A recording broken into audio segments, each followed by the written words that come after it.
Josephine Sarah Marcuse was born in Brooklyn, New York City in 1861 to Prussian Jewish parents. In 1868, the Marcuse family moved to San Francisco, where Josephine enjoyed a decent education that was supplemented by dancing and singing lessons. By the age of 13, Josie was already creating an alternative history for herself, a life that didn't actually belong to her. At first, the fabrications were harmless. She claimed her German father ran a successful mercantile business, when in fact he was a down-at-the-heels baker, who sometimes peddled buns and bialys door to door. Also, she told everyone she lived in a prosperous, comfortable Jewish community, whereas in fact her family actually lived in a crowded working-class neighborhood, full of clamor and poverty. Eventually, this dreamy world she invented took such a hold, she started to believe it.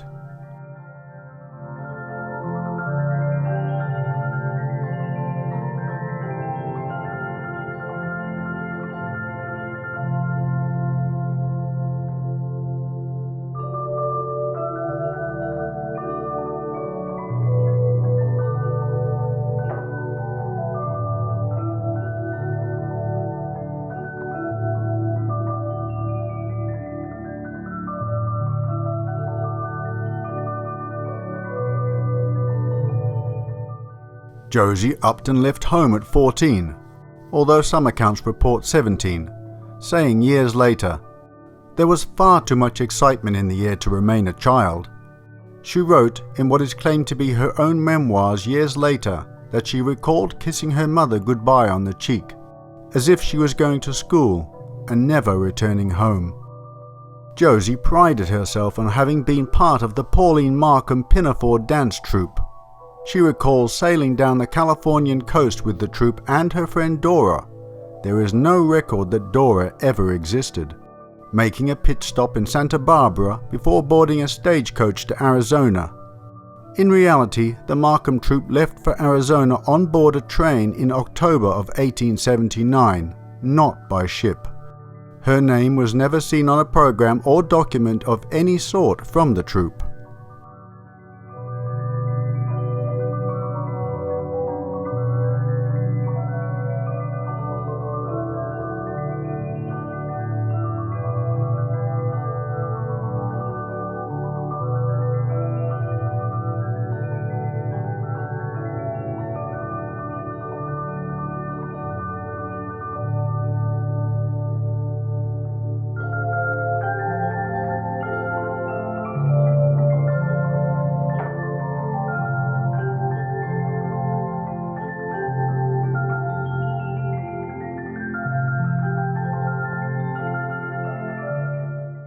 After Josie and her phantom friends spent the night in Santa Barbara, talk arose of Apache Indians escaping from their reservations.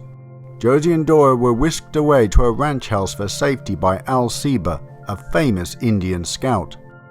They would spend 10 days there, sleeping on the floor and making new acquaintances. Records show that during that December of 1874, she sang and danced at the Oriental Saloon and Gambling Hall, under the alias of Sadie Mansfield. Johnny Behan, who was soon to play a significant part in her life, was a frequent customer of the House of Ill fame.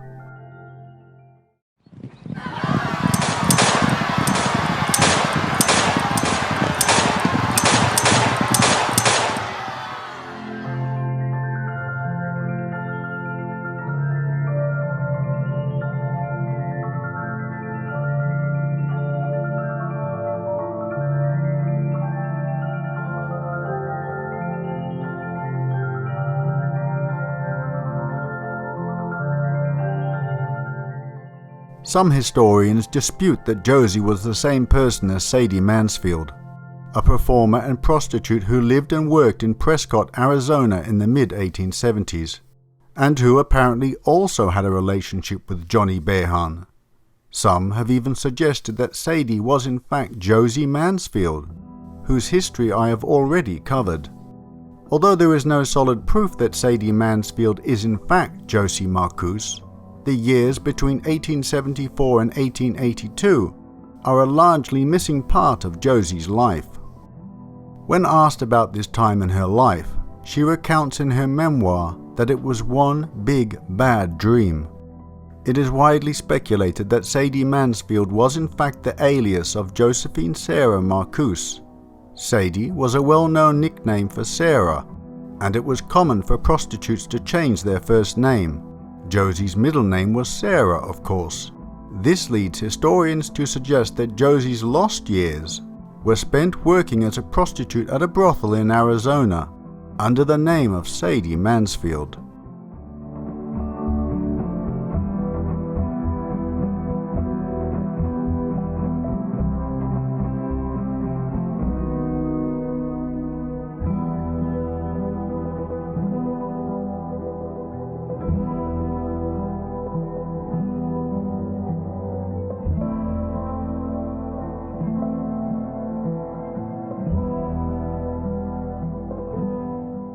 Soon afterwards, she suffered serious physical consequences from her experiences in Arizona territory.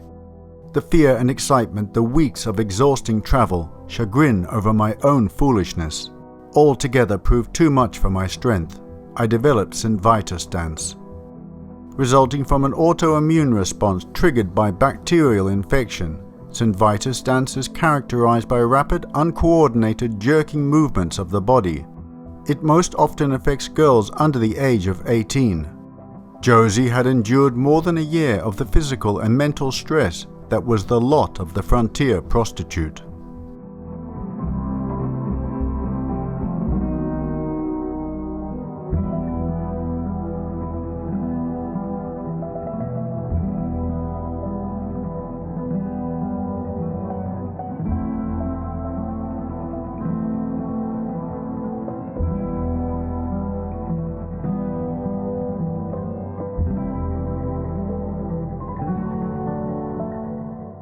Johnny Behan, a divorced deputy sheriff, was 17 years her senior.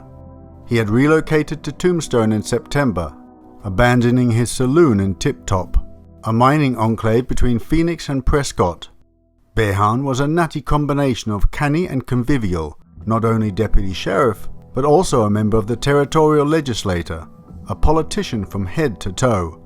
He quickly melded into Tombstone's fluid power structure, tending bar at the brand new Grand Hotel and latching onto a position as Pima County Deputy Sheriff in November 1880. By late January 1880, the Markham Show had finished its run in Arizona, and Josie returned to San Francisco, California. Behan continued to woo her, in person and through emissaries.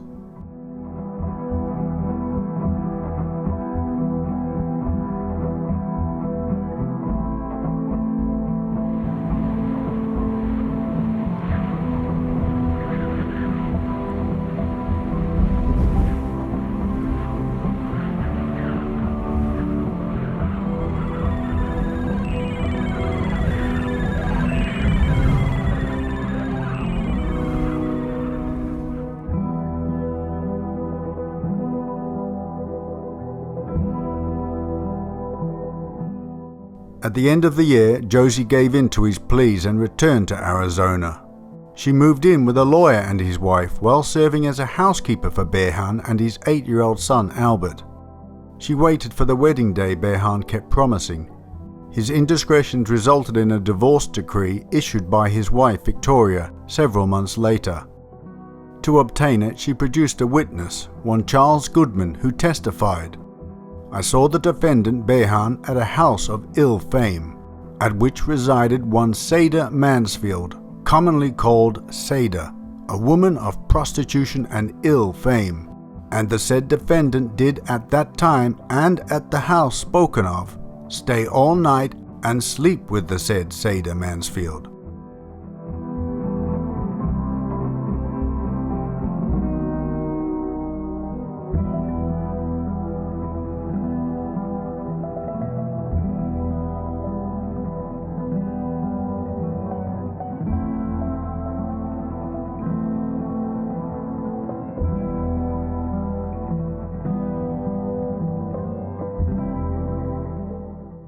The unreliable Behan kept putting off the marriage, even though Josie now called herself Mrs. Behan. He used Josie's money, supposedly sent by her parents, to buy a house. Josie got fed up with it all and broke up with Behan in 1881, just before the legendary gunfight behind the OK Corral. In 1881, she had thrown Behan out after catching him in bed with a friend's wife. She continued to look out for his son Albert, who would be a lifelong friend. According to Ann Kirshner, author of Lady at the OK Corral, a 2013 biography of Josie, Behan and Wyatt Earp both participated in the gunfight on October 26, 1881, on opposite sides of the fence. Johnny was allied with the Cowboys gang, 3 of whose members were shot dead in the fight, and Wyatt was part of the posse that had been tracking them down, together with 2 of his brothers and Doc Holliday. Kirshner does not believe, however, that the men's rivalry for Josie's affections was a cause for the shootout.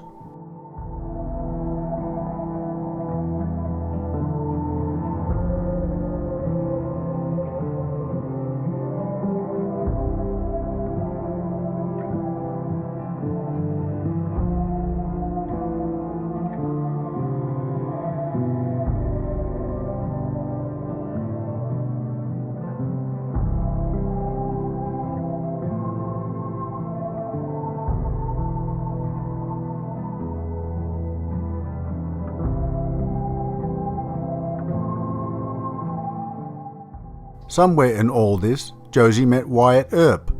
She was not clear on the specifics in her autobiography, but some sources state that Wyatt frequented the same saloon as Johnny Behan. Wyatt was just over 6 feet tall, considered handsome with a stylish droopy mustache, and dressed completely in black except for his white dress shirt. He wore his black Stetson pushed back on his head. The buntline gun, which was especially designed for him and that he always wore, enhanced his power and prestige. According to those close to Earp, he pursued the young courtesan despite the fact he was already married and despite Josie's relationship with Johnny Behan, his political and personal antagonist. By the summer of 1882, they had allegedly tied the knot. The ceremony apparently took place on a yacht off the California coast, but no public record of their marriage has ever been found.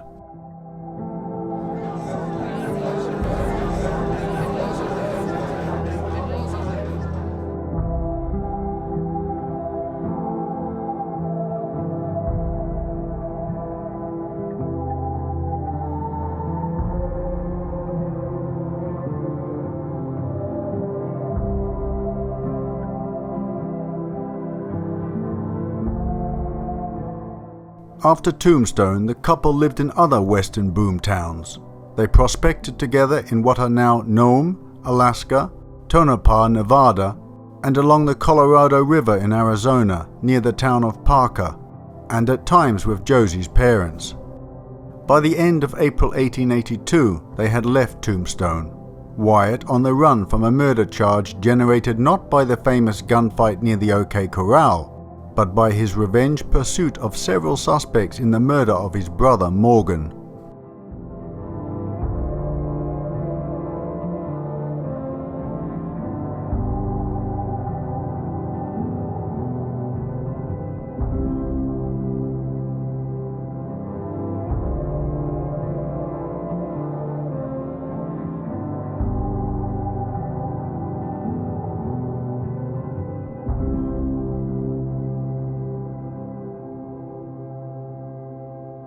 After the legendary gunfight in Tombstone that lasted only 30 seconds, but would end up defining Earp for the rest of his life, they travelled around the West, making money during the gold rush and investing in properties.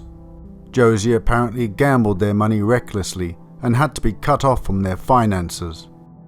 Their marriage was quite rocky according to friends and family.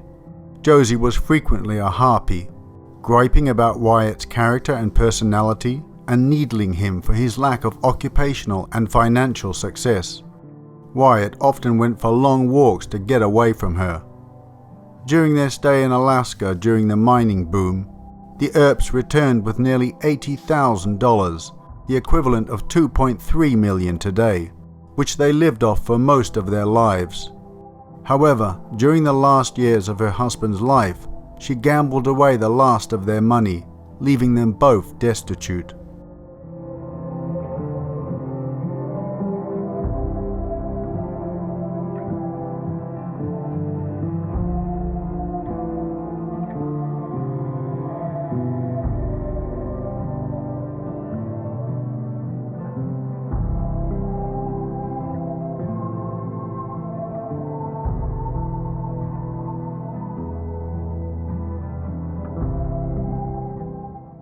Never forgetting her dreams of being an actress, Josie especially enjoyed their years in Los Angeles, where Wyatt was hired by movie companies to be an advisor on the early Western sound stages.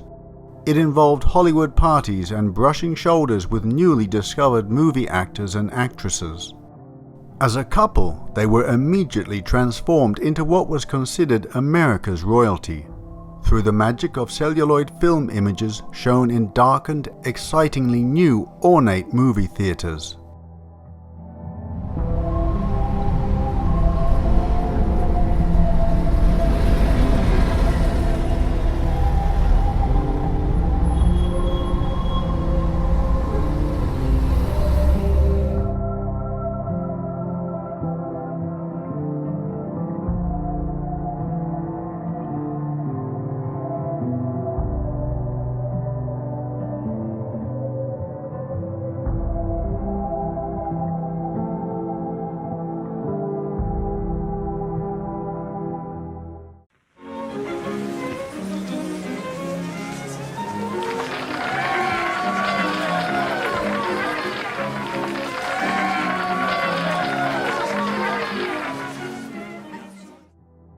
When Wyatt died, Josie didn't attend the funeral or help with it. She claimed she was too shocked and devastated. She didn't go to his funeral. She wasn't that upset. She was peculiar, said Grace Polidora, a family friend who spent a lot of time with the Earps. I don't think she was that devastated when he died. Josie had his ashes interred in the family plot of the Jewish cemetery, Hills of Eternity Memorial Park in Coloma, California.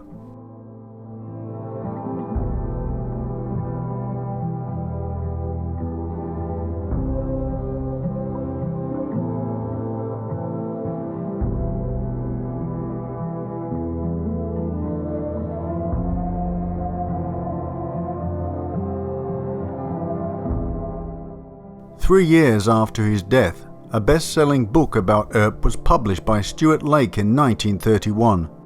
Lake once said Johnny Behan's girl was the key to the whole yarn of Tombstone. In an effort to control and sanitize her husband's story, and more importantly to keep her own murky past a secret, Josie threatened litigation against anyone who tried to sell their story. She succeeded in refuting claims that the great Wyatt Earp was ever a drinker, gambler, saloon keeper, and even a brothel owner. Lake had to delete those passages before the book could be published.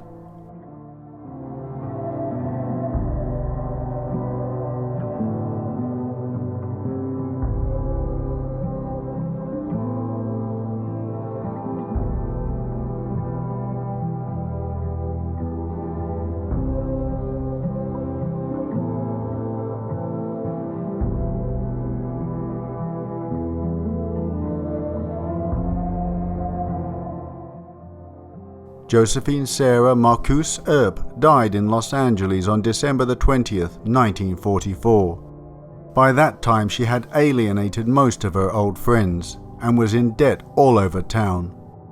She was buried in the same plot where Wyatt's ashes had been interred. She left this earth without a penny to her name, but with a life of adventure behind her that few women or men could boast.